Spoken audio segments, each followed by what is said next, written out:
वैसे तो सुंदरबंस के जंगल में बहुत सी शादियाँ होती है, लेकिन सभी पंछियों को इंतजार होता है तोते की शादियों का। तोते पंछियों की शादियाँ इतनी शानदार होती है कि दूसरे पंछी 2-2 हफ्ते पहले से ही तैयारियां करने लगते हैं उनकी शादी की। ठीक है, तो अगले हफ्ते ही इन दोनों की शादी करवाते हैं। कालू मामा, शादी की खबर सबको देने की जिम्मेदारी तुम्हारी है।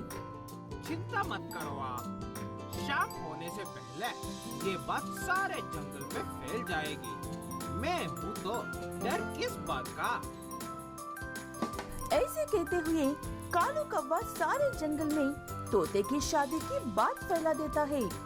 उनकी शादी की बात सुनकर पंछी ऐसे बात करने लगते हैं।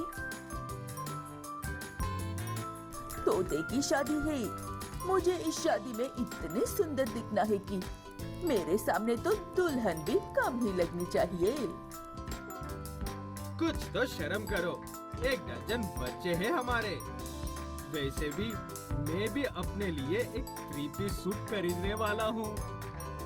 ऐसे एक से बढ़कर एक कबूतर, कौवे और चिड़िया तोते की शादी की धूमधाम से तैयारियां करते, लेकिन कहीं ना कहीं कालू कौवा इस शादी से खुश नहीं था।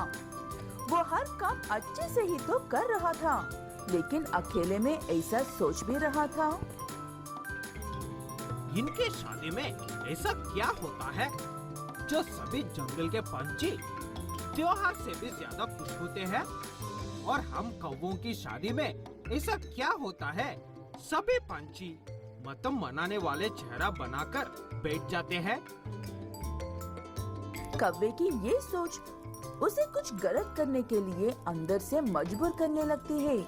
इसलिए कौवा सबके सामने अच्छा ही बनता है, लेकिन पीछे से काम बिगड़ता जाता है।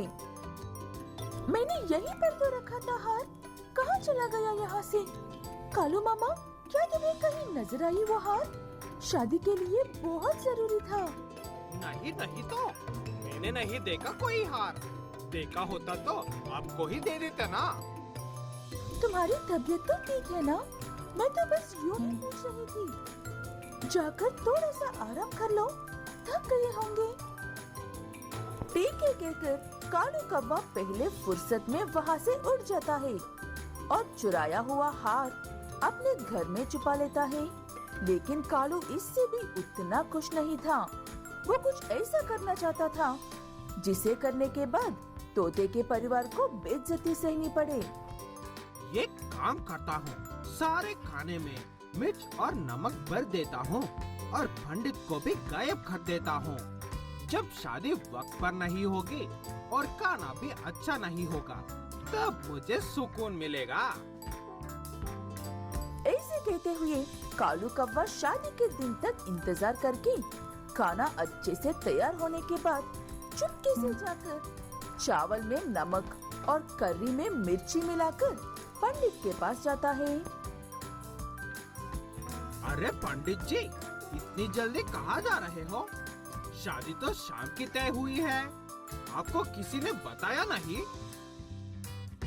नहीं कालू कौवे, मुझे किसी ने नहीं बताया। तुम तोते परिवार के बहुत करीब हो, सच ही कह रहे होगे। मैं जाकर सो जाता हूँ, शाम को लौट कर आऊंगा। ऐसे कहकर पंडित वहाँ से चला जाता है और कालू कौवा तोते के पास जाकर बैठ जाता है।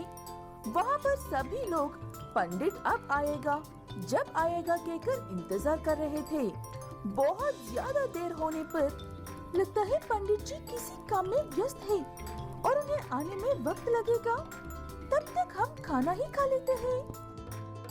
ठीक है कहकर सब खाने के लिए जाते हैं। खाना खाने के बाद एक एक के मुंह पर स्वाद इतना खराब होता है कि लोग पानी पानी कहकर दौड़ने लगते हैं। तभी दुल्हन तोता आकर ऐसे कहती है।